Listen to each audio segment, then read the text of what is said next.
While crossing the street, I was caught in an accident where my body was thrown into the air. I couldn't see what was going around me, and as I tried to stand up, a woman on a bicycle with her child appeared in front of me. Appearing out of nowhere like that is troubling. "I have a child with me," she said, then left. I couldn't stand up, and my legs wouldn't support me. At that moment, another man who got out of his car came over and asked, "Are you okay? Do you have any head injuries?" But all I could do was shake my head. He called an ambulance, and I was taken to the hospital. My husband passed away 5 years ago at the age of 66. Since retiring at the same age as him, I've lived a quiet, simple life. Currently, I live alone in New York, but my second son and his wife, who live nearby, occasionally check on me. My eldest son, who works for a multinational company, leads a busy life but still sends flowers and gifts for my birthday and Mother's Day every year, a kind-hearted son, much like his late father. This year, when he turned 38 and expressed his desire to marry, I remembered the joy and reassurance I felt. The day has been set for my eldest son and his fiancée to come over for greetings. When I first met her, I felt that she was very sociable and well-mannered. I always prioritized my children's happiness and had a policy of not interfering in their lives, so there was no reason for me to oppose their engagement. The greeting went smoothly, and the conversation progressed well. However, due to the epidemic forcing public caution, we concluded the wedding will be held after the situation settles, and decided to just register their marriage for now. On the registration day, I went over to my eldest son's house with a wedding gift. "Thank you for coming today, Linda." The bride greeted me with a smile. "Oh no, thank you, please take this. It's my wedding gift," I said, handing over a set of dishes. I had already mentioned that I would help with the wedding costs, but I wanted to give something physical to commemorate their marriage registration. Her reaction was unexpected. "Oh, this is the wedding gift," she said, looking puzzled at what I handed her. Yes, I wasn't sure about the preferences of young people these days, so I asked a department store clerk, and they told me the brand Le Creuset is popular. "I hope you like it," I responded. I became worried that I hadn't met her expectations. Then, suddenly, the bride coldly said, "I can't believe you'd give such a cheap thing as a wedding gift." Despite the fact that the gift was moderately priced, I was shocked when she insisted. Normally, you should give at least $10,000 in cash as a wedding gift. I was bewildered by her drastic change in demeanor. Where did the polite woman from our initial greeting go? She further demeaned me by asking, "How are you managing your life now? Are you living off a pension?" When I honestly replied, "Yes, I live on a $1,150 monthly pension," she said in an insulting way, "Really? That little? Despite living in such a nice house? Well, that sucks." Her words shocked me and also made me sad. She sat down on the sofa and mockingly said, "How do you even live on $1,150 a month? Poor thing, it's a wonder you're still alive." I replied with visible discomfort, "I manage just fine." At that moment, she lightly taunted. "Well, if that's okay for you, there's no problem, but don't ask for financial help when you're in trouble." Her contemptuous tone deeply hurt my feelings. She further declared, "Don't expect our help. It's important to make things clear from the start, so please never rely on us."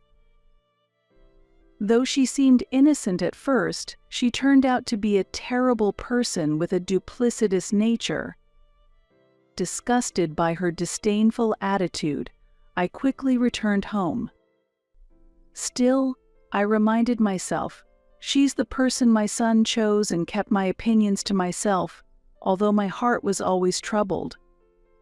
One day, while waiting at a traffic signal, I was suddenly hit by a speeding bicycle, resulting in a broken leg and requiring surgery and hospitalization. A guarantor was needed for the hospitalization. When I contacted my sons, my eldest immediately called back and said, "Are you okay?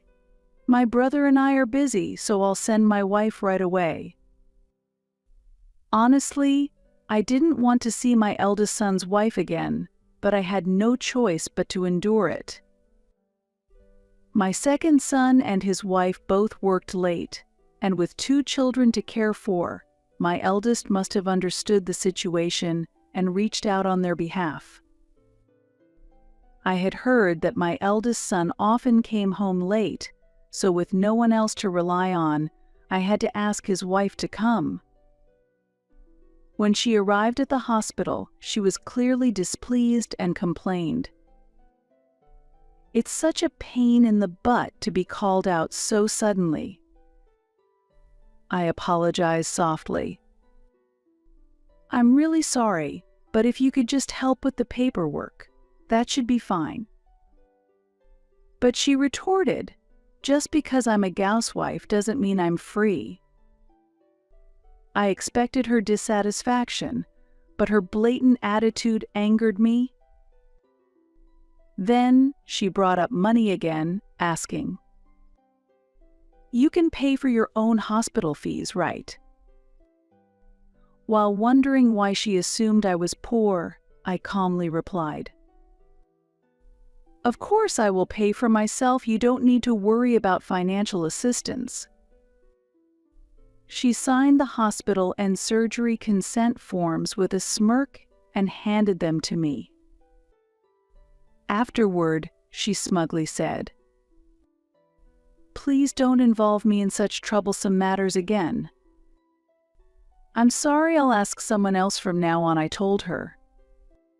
She readily agreed. That would be better.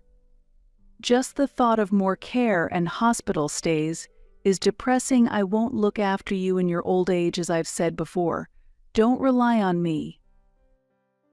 Her rude and arrogant attitude made me feel even stronger that I didn't want any more involvement with her. I really couldn't wait for her to leave. I didn't want to be hospitalized, and I couldn't understand why I had to be criticized so much. "Don't worry, I'll arrange things in advance so that it won't be a hassle for my sons and their wives," I calmly replied. I didn't want to cause unnecessary trouble in front of the nurses and other patients at the hospital. It was unbearable, as if I were being shamed. It's interesting, isn't it? Watching a poor old lady living on a pension struggling, but don't worry. I'm recording this conversation. It's too late when you realize you can't get help from anyone. My son's wife sneered. Her words pushed me past my limit. Excitedly, she continued, "It would be troublesome to be called the eldest son's wife later on, so let's sever ties now. I'll keep the recording." I quietly asked her, "You can sever ties, but are you really okay with that?" She hesitated but nodded. "After that," I said, Please wait a moment, I'll record this too. And pulled out my smartphone to start the voice recorder app. I want to confirm again, are you really okay with us severing ties? I asked for confirmation. Stop being so noisy. Why does a poor person living on a pension act so high and mighty? Severing ties is fine with me, and you'll be the one to regret it. She answered. She might think that I can't manage on my own, seeing my modest single life, assuming I need my son's help. Understood. Let's sever ties then from now on. We won't contact each other, and I'll delete your number right here. I responded calmly. The reaction might have angered her as she stormed out, stomping her feet dramatically. I decided to stop assisting with the wedding costs and never wanted to see her face again. The exchange with my eldest son's wife was mentally draining. The next day, I underwent surgery and was discharged from the hospital 4 weeks later. After being discharged, I continued rehabilitation and led an independent life. During my hospital stay and rehabilitation, the resolve to live without relying on my eldest son's wife bolstered me, allowing me to focus on my recovery. Unexpectedly, my second son and his wife visited.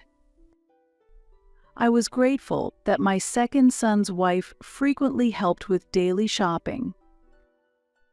Thank you for taking the time. Despite being busy, don't overdo it, I said. There's no need to hold back. I'm happy to help, responded my second son's wife cheerfully. Her kindness really touched me. Having such a caring person in contrast to my eldest son's wife's behavior only increased my discomfort when I remembered the latter.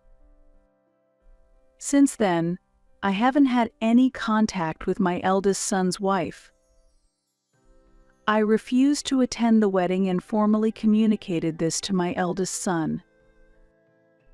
I don't foresee any future interactions with her. 3 weeks after my discharge, as usual, my second son's wife came to visit. She normally arrives by car, but that day she showed up wearing a large backpack. Sorry I'm late, my car broke down, she explained with a smile. Oh my. That must have been difficult. I always appreciate your help, but how did you manage to come today? I asked, to which she responded with a laugh. I came by train. It's easier to handle everything with a backpack since I'm bringing a week's worth of groceries. Isn't it hard to get to work without a car? I asked worriedly. She grimaced slightly and said, Yes, it is, but buying a new car would be quite expensive. On the spot, I suggested, Then, let me buy you a new car. What? No, I can't accept that, she exclaimed, strongly refusing the offer. Her reaction was endearing and clearly different from others. It's okay. I've received a lot of help from you, so please take this as a token of my gratitude. If that's still not acceptable, maybe you could occasionally take me shopping until I'm fully healed. I proposed again. She smiled warmly and replied, Are you sure that's okay? If so, I gratefully accept your offer, on the condition that I become your personal driver after your recovery. I smiled, feeling content. Then, I gifted her the new car she desired.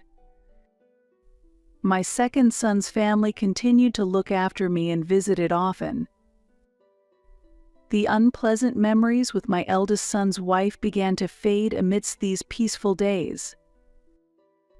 My rehabilitation went well, and I recovered surprisingly quickly. Normally, it takes 6 months for someone your age to return to everyday life, but your recovery in 2 months is remarkable. It's all thanks to your efforts in rehabilitation. I was praised for my rehabilitation success. By that time, I was well enough to go shopping with my second son's wife. One day, while relaxing and watching TV at home, the sudden sound of the doorbell interrupted me. I saw on the monitor that it was my estranged eldest son's wife standing there. Curious about her business, I opened the front door. As soon as I did, she confronted me loudly. "What do you think you're doing?" Appalled by her usual rudeness, I calmly responded, "What are you talking about? I don't understand why you're yelling at me." She grew even more agitated and exclaimed, "I saw your second son's wife the other day, in a new car." I was surprised and asked back, "And what about it?"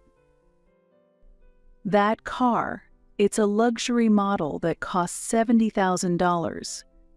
It's impossible for a normal working family with 2 children to buy a new car like that. When I pressed them, I found out you provided it," she accused vehemently. A bit perplexed, I responded calmly, "Indeed, I did give that car as a gift. I simply wanted to express my gratitude for the many times she has helped me with shopping and coming over when I needed help. Why does this concern you? We are supposed to be estranged, aren't we? Why do you give nothing to me, but only to the wife of your second son?" she complained. I countered, "That's because she has helped me with shopping, assisted with housework, and supported me without ever showing displeasure before I even ask why should I give a present to you who has done nothing and with whom I've severed ties." She mumbled, then said, "But how could you, supposedly poor, afford a new car that costs $70,000? You shouldn't have that kind of money." I sighed and replied, "When did I ever say I was poor? I have income from real estate inherited from my husband." Surprised, she looked as if she had just witnessed something unthinkable. I explained calmly to her, "My husband was an office worker, but he made a decent income, and we invested in real estate now. I own 4 apartment buildings, and the rental income from these properties comes in steadily every month." She listened with even greater surprise as I continued, "Therefore, I am not struggling financially if necessary. Selling these properties could yield a substantial sum if sold at a good market time. It might even reach millions. Even a quick sale would surely bring in several $100,000. I detailed the potential figures. Hearing the amounts, she reacted as expected. "Hundreds of thousands of dollars? If you have so much money, you should have said so earlier," she exclaimed. I posed a simple question. "Why should I have to do that?" Her mouth opened and closed like a fish out of water as she continued, "You always wear plain clothes and eat simple meals. You look just like a poor person." Further, she openly expressed her anger. "I can't forgive you for deceiving me like this," I calmly rebutted. "It's embarrassing to boast about wealth, so I do not do such things." Watching her emotions ebb and flow, I began to find the situation somewhat amusing. With a bit of sarcasm, I told her, "What a pity had I passed away. Perhaps I could have left something for you too, but since you chose to sever ties, that won't happen now." Her anger was palpable as she demanded, "Why would you say that? If you have money, share it. Give me a gift while you're alive." It was embarrassing to see such behavior from someone who was 30 years old. I directly asked her, "Why do you need money so urgently?" She answered without hesitation, "Because I want to have fun.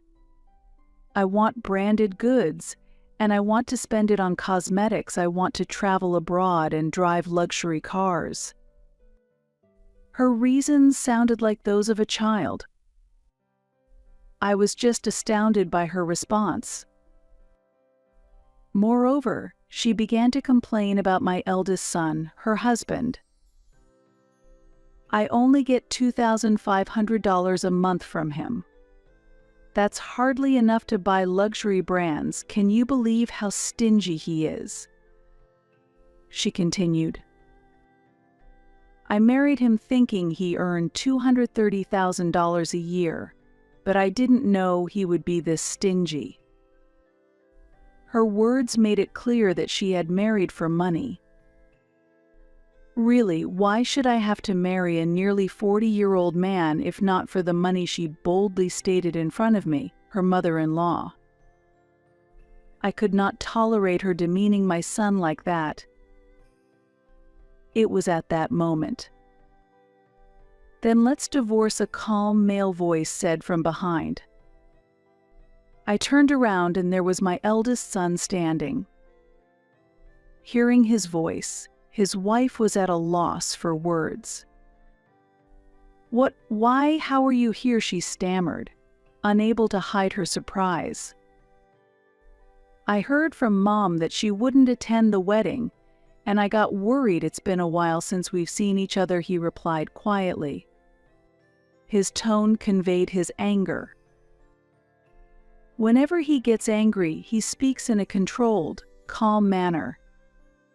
Sweating profusely, his wife fumbled for words. This isn't well, you see." Surprised yet grateful he came, I asked, "You came for me? How long have you been here?" Since I heard her say she thought we were poor and couldn't understand why you would have such a car, he replied. Calmly, I said, "Then, there's no need for further explanation. That's the situation." My son nodded silently, acknowledging the truth laid bare before him. Desperate, his wife continued to plead. "No, this isn't true. It's a misunderstanding. You mentioned money was your motive. I have the recording as evidence. Should I play it for you? I refuse to marry someone that has such ill intentions. I will proceed with the divorce. If you object, I'll meet you in court." My eldest son calmly said. Afterward, he firmly grasped her arm and declared, "I will formally apologize and take her back with me right away," then led her away. They subsequently divorced. The marriage was short-lived. No division of property occurred. It seems her frivolous spending led to the final decision. Her parents were so disgusted by her actions that they decided to disown her. She now works part-time at a deli to make ends meet. A few days after my son's divorce was finalized, the person who hit me and their spouse came to apologize. This accident was captured by a dashcam in a nearby car, which led to police involvement. After the police visited, she realized the gravity of the situation and reflected seriously for the first time, facing the possibility of a hit-and-run charge. I told her, You were driving with your child, so please be more careful this time. I only suffered a fracture, but if a car had been involved, both you and your child could have been in great danger. Please reflect on this." A year has passed since then. I heard my eldest son is dating someone new. Initially, I was a bit worried, but after meeting her, she seemed very calm and serious. She made a good impression. As a parent, all I desire is for my children's happiness. I hope my eldest son can have a happy family life, but I don't believe marriage is everything. There's no need to rush. I want to watch their relationship mature over time. Today, I'm out shopping with my second son's wife. Lately, this has become one of the most enjoyable moments for me. Marcia, the card isn't working. I won't be able to get back home like this. Fix this right now," yelled my husband over the phone, unable to check out of the hotel. When I was in college, I lost my parents in an accident and had to work multiple part-time jobs to cover my tuition, struggling through my student life. To turn things around, I took a friend's advice and started a business. Despite facing many hardships, I focused entirely on work. As a result, the company steadily grew, and I now participate in management as vice president. While many of my friends were getting married and starting families, I also began to seriously consider my happiness. I instantly hit it off with my husband when we first met. We got married within 2 months. However, after getting married, my husband started relying on my income and declared he would become a stay-at-home husband. I've been urging him to at least work part-time, but he refuses to listen. One day, I noticed my credit card was missing. My husband had taken it and gone on an overseas trip with his parents. I tried calling him several times, but couldn't reach him. When I finally got through, he sneered and said, "Don't interrupt me while I spend time with my family, something you're incapable of doing." "Got it," I replied with a smile. Little did my husband know, his misfortune was about to catch up with him. My name is Marcia Gray. I'm 33 years old and currently serve as the vice president of a venture company. I am now financially stable, but I once experienced a time so difficult that I struggled to even afford food. The reason behind this was the unexpected loss of my parents during my time as a student. My parents were struck and killed by a car that ran a red light as they were crossing the intersection. Back then, I thought I would continue leading a normal life, spending time with friends at cafes and studying together. But the death of my parents turned my life upside down. After their passing, financial difficulties became a major source of concern. The biggest challenge was figuring out how to pay for my tuition. I tried to cover it with scholarships and part-time jobs, but that wasn't enough, so I found myself constantly working multiple jobs while attending classes on barely any sleep. One day, Morris Ward, a classmate, made an unexpected proposal. "Marcia, how about we start a new company together? If we combine your talent with my business skills, we have a good chance of succeeding." Morris was highly regarded at the university and respected by many. Starting a company involved great responsibilities, but I decided to take that challenge face forward. I was constantly worried about what would happen if we failed, and how I would find the time given my busy part-time job schedule.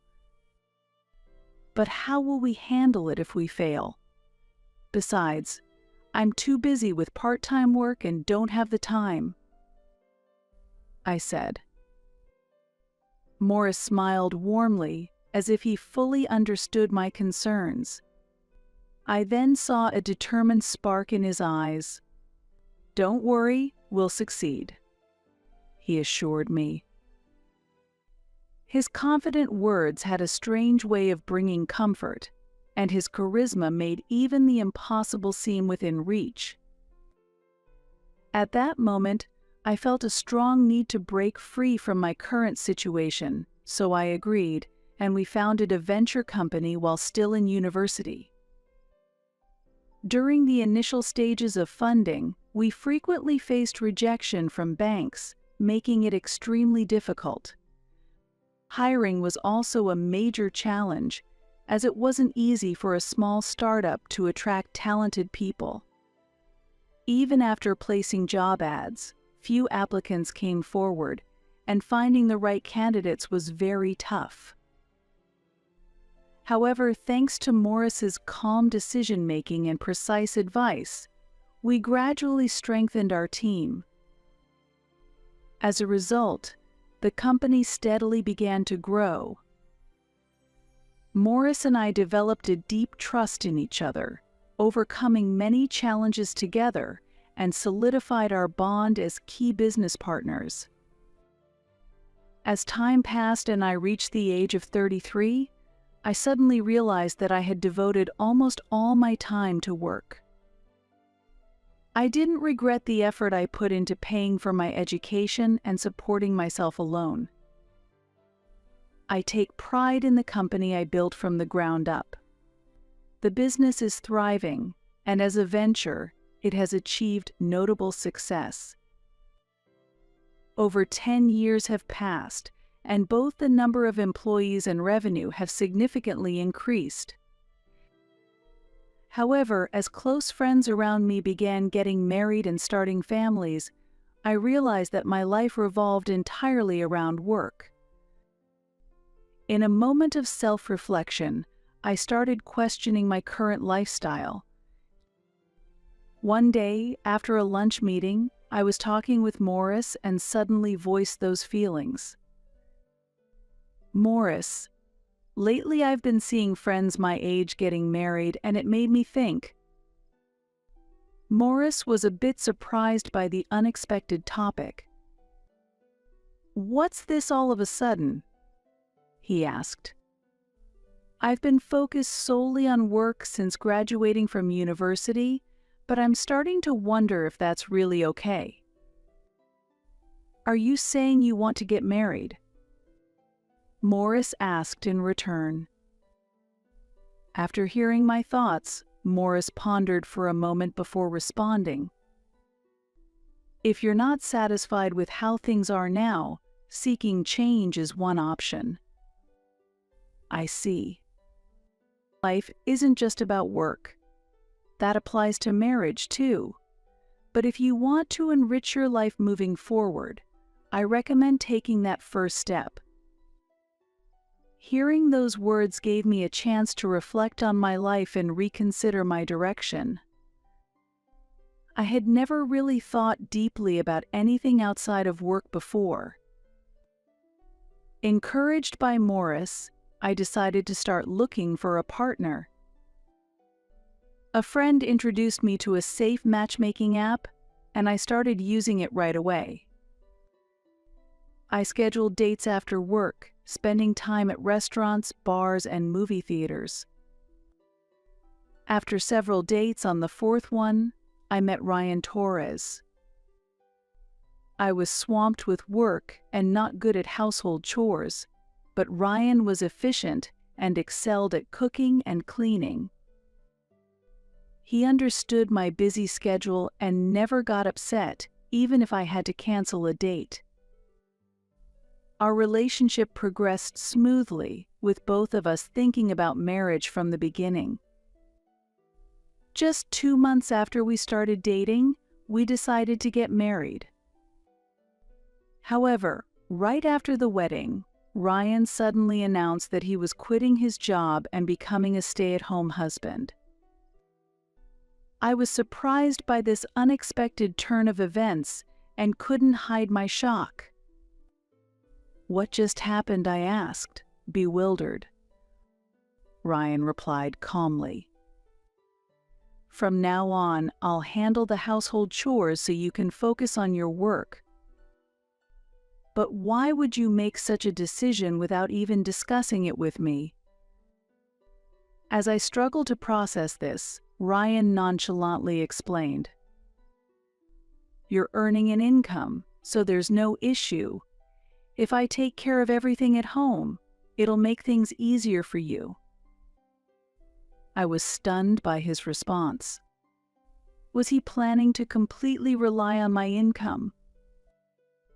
"Even though I'm earning, we're not that well off. You should at least find some kind of job, even if it's just part-time." But no matter how much I pleaded, he refused to listen. "No, I'm done working for a company. If you're making money, that's enough." I was simply dumbfounded by his selfishness, but as a newlywed, I couldn't bring myself to argue back at that moment. To make matters worse, he also started asking me to send money to his parents. Family is about helping each other. I'm a stay-at-home husband now, so Marcia, I'm counting on you. But if he was earning an income, I wouldn't mind supporting his parents, but forcing it onto me didn't feel right. Another reason I hesitated was because his parents frequently made snide remarks, falsely believing that I was forcing Ryan into doing the housework. Recently, while having a meal with his parents, they started their usual criticisms. His mother put down her chopsticks and said, "Marcia, you're making Ryan do all the housework. Poor him. Do you really think this is right? He mentioned she's not good at housework, but as his wife, shouldn't you work on improving that?" His father added, criticizing me. I didn't know how Ryan had explained things to them, but it was clear they saw me as the villain. That's not true. Ryan was the one who wanted to be a stay-at-home husband. I protested, but Ryan quietly whispered, "Calm down, just support me here and apologize. I'll clear up the misunderstanding later." Even though he whispered those words, I was frustrated that he didn't stand up for me at that moment. I kept asking him if he had cleared up the misunderstanding afterward, but he always brushed it off, saying, "I haven't had the chance to talk to them." I felt rejected by my in-laws and unsupported by my husband, leading me to despair over this marriage and start considering divorce. However, when I went to the hospital because of persistent stomach pain, I unexpectedly found out that I was pregnant. I felt a mix of surprise and joy and rushed home to share the news with my husband. "Ryan, I'm pregnant," I told him. "Really? That's great. I'm looking forward to it," he replied, surprisingly calm, which left me a bit confused. After that, there was no shared happiness between us. He just sank into the couch and watched TV as if my words meant nothing. The joy I felt quickly evaporated, replaced by disappointment and sadness that seeped into my heart. His lack of interest deeply hurt me. Unable to hold back my tears, I retreated to my room, disillusioned by his indifference. Has the love we once shared faded away? Even with a new family member on the way, he didn't seem happy. I realized there was no longer a future for us together. The thought of divorce loomed heavily in my mind. But considering the child growing inside me, I couldn't make that decision so easily. Could I really raise a child without a father? Maybe things would change once the baby was born. Perhaps my husband and in-laws would show a different attitude. Clinging onto this faint hope, I resolved to continue with this life for the time being. Time passed, and one day, I noticed an unusually large charge on my credit card statement. Then I realized the card wasn't in my wallet. Had I lost it? Or had it been stolen? Or was it used fraudulently? Feeling anxious, I brought it up with my husband. "Hey, I found a large, unfamiliar charge on my credit card. It might be a fraud. Should I contact the card company?" I asked. To my disbelief, he responded, "I was the one who used it. It's not fraud, so don't cancel the card." Apparently, after quitting his job and running out of savings, he had secretly taken my credit card from my wallet and started using it without telling me. Even though I had been giving him money for groceries and household expenses. "Why did you use it without my permission? And what did you spend such a large amount on?" I pressed him. "It's my right to spend it on whatever I want.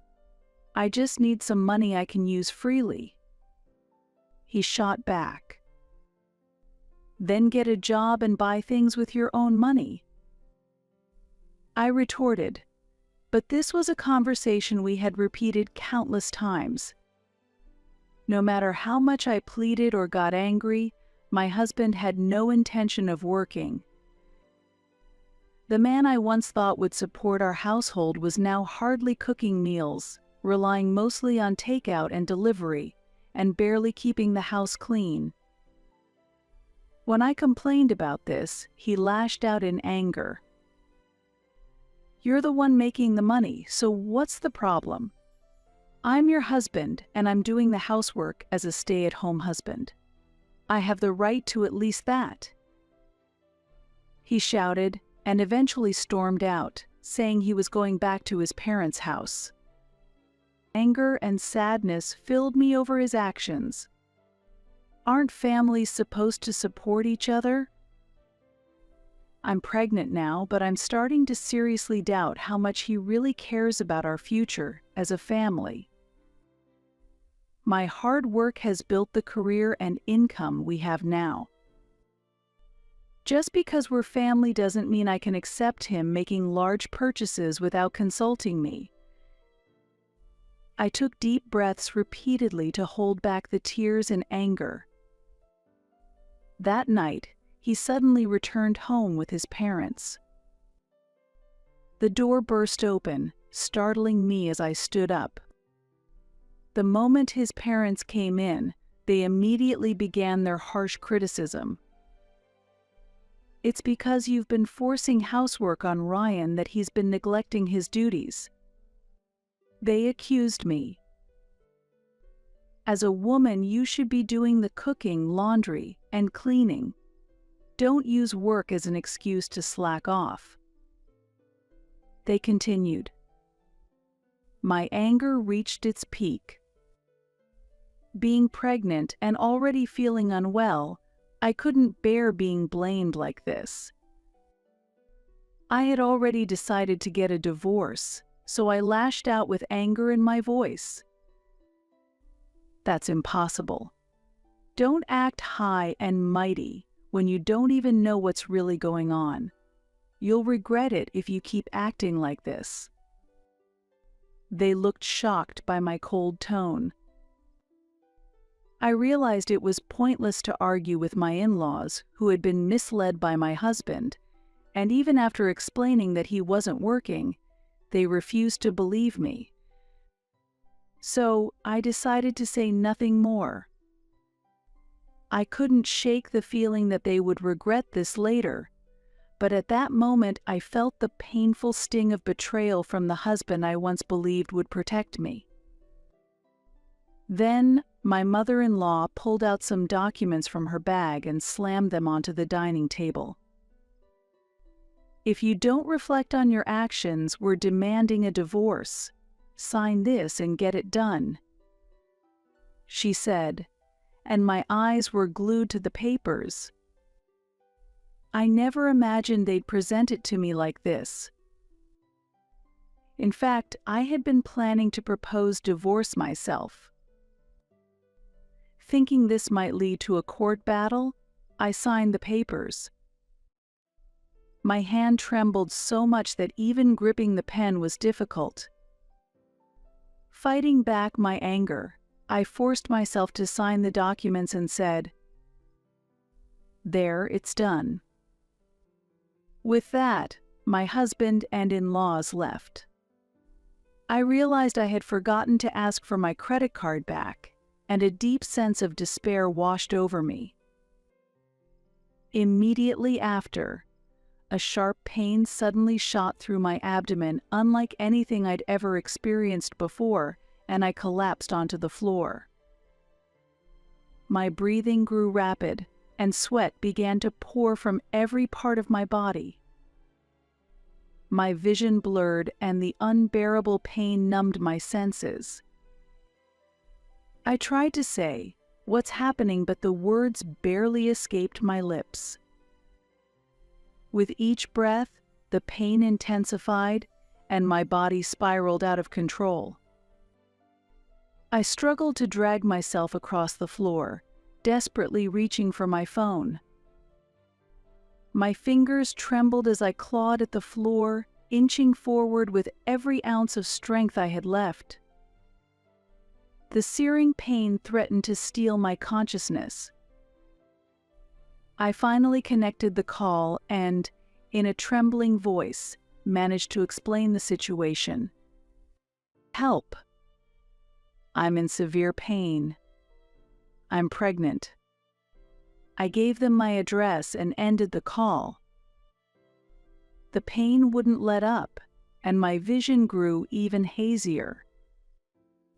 I collapsed on the floor, waiting for the ambulance to arrive. "Please, protect my baby," I prayed desperately. Even as I endured the agony, I kept telling myself I had to hold on for the sake of my child. I was rushed to the hospital, facing the sudden threat of premature labor. The doctor diagnosed my condition as caused by stress and overwork, and I was immediately admitted to the hospital. Overwhelmed by fear for my baby's safety, I must have passed out after arriving at the hospital, as a wave of relief hit me. After being in a coma for 2 days, I finally opened my eyes in the hospital room. The pain had subsided, and my body felt somewhat more relaxed. I suddenly became aware and checked my belly. I could still feel the presence of new life there. I took a deep breath, feeling comforted by the quiet surroundings and the soft light coming through the window. Gradually, my memories came back. I recall the intense abdominal pain, the emergency ambulance ride, and the terrifying feeling of losing consciousness. Grateful that I was safe and still here, my thoughts turned to my husband. I need to contact him. I grabbed my phone and dialed his number, but he didn't answer. I remembered giving the paramedics his contact information when I was transported, but I hadn't received any word from him. I tried calling several times, but still no response. Anxiety began to weigh heavily on me.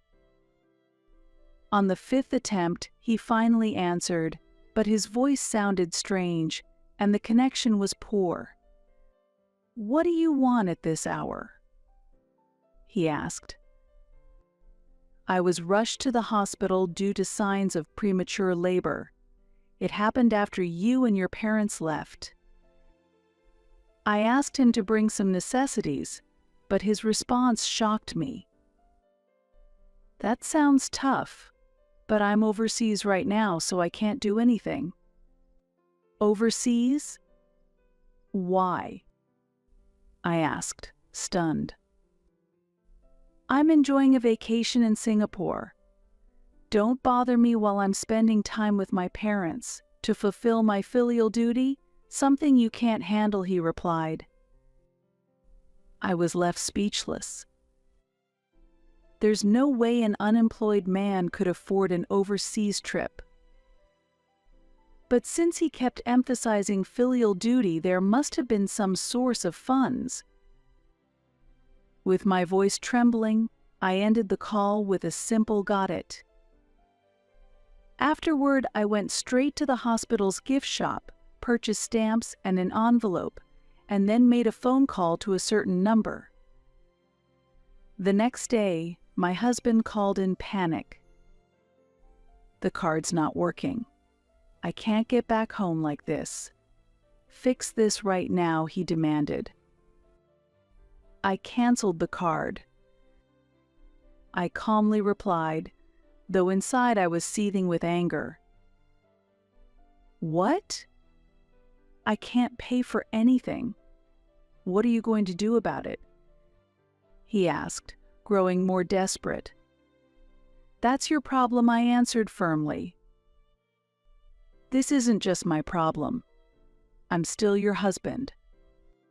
He shot back. I couldn't help but laugh. What's so funny?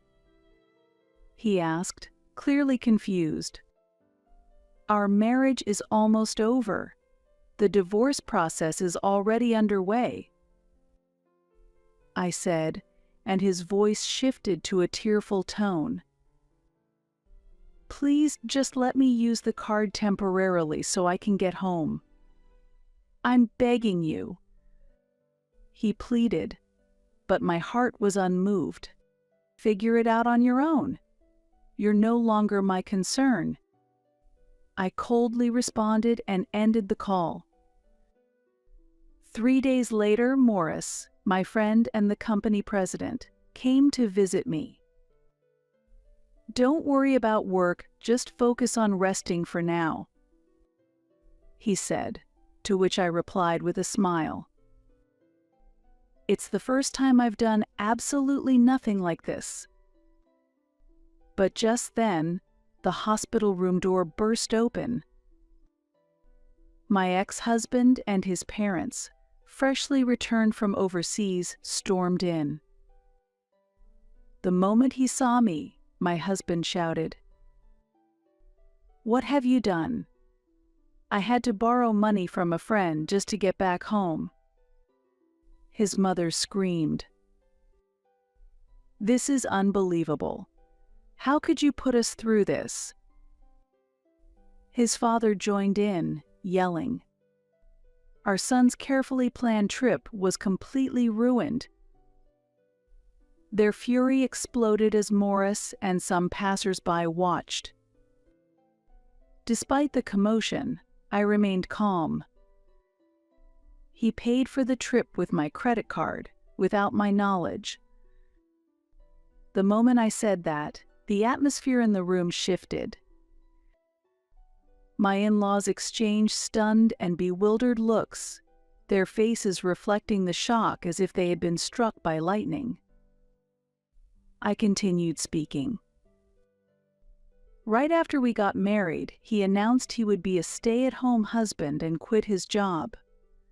But he's barely been helping with the housework.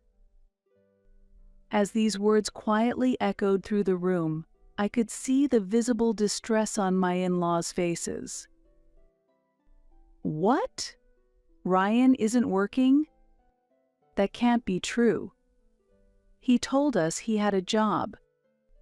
My mother-in-law stammered, her voice trembling, with clear worry and confusion in her eyes. My father-in-law also looked at me, his face a mixture of shock and disappointment.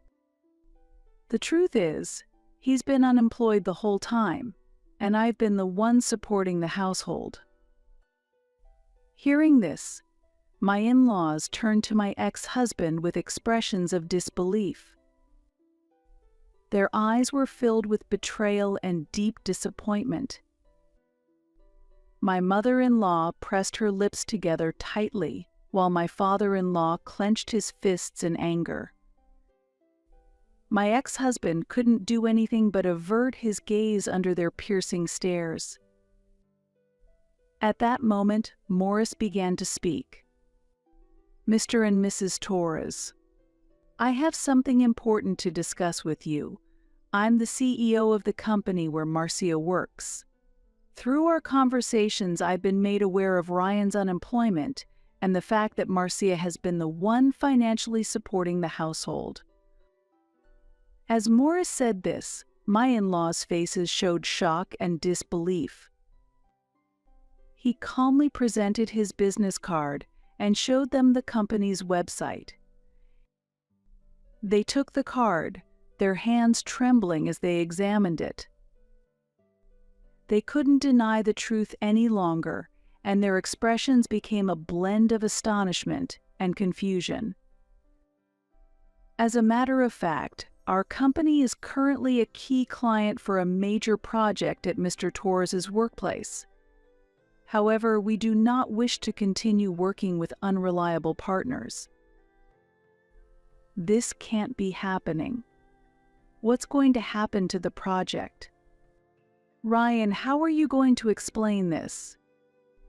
My father-in-law stammered, his voice shaky, barely able to get the words out. He looked as though he'd been utterly crushed. My mother-in-law, too, buried her head in her hands with an expression of disbelief. How did it come to this?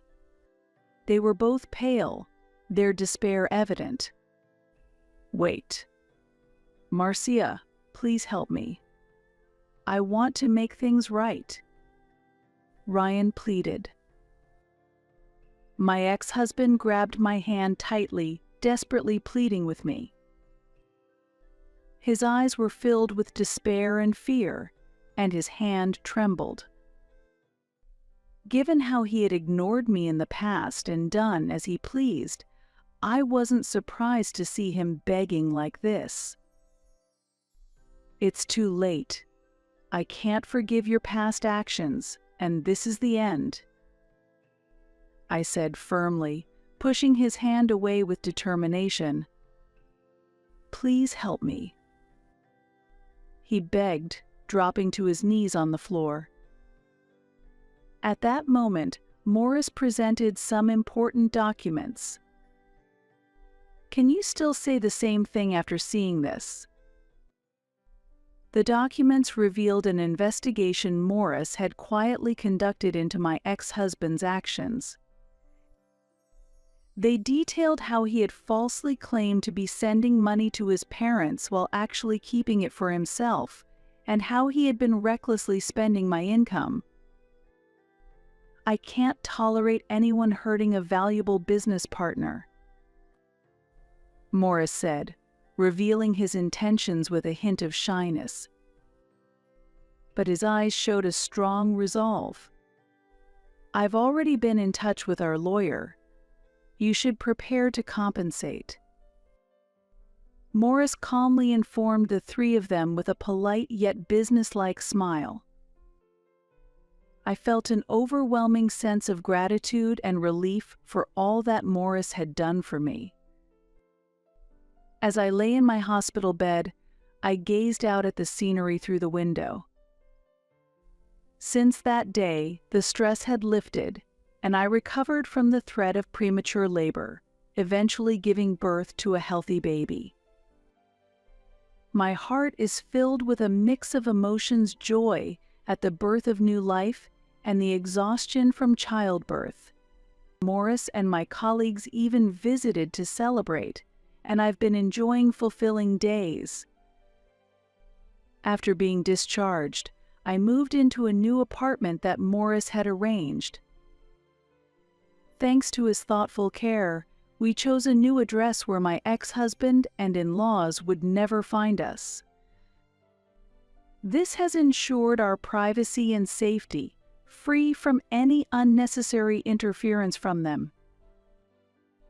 The new place was in a quiet area, slightly removed from the hustle and bustle of the city, surrounded by lush greenery and peaceful silence.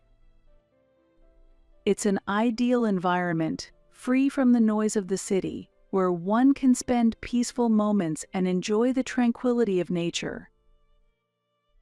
Whether for a walk or a deep breath, this place offers a sense of calm and comfort created by nature.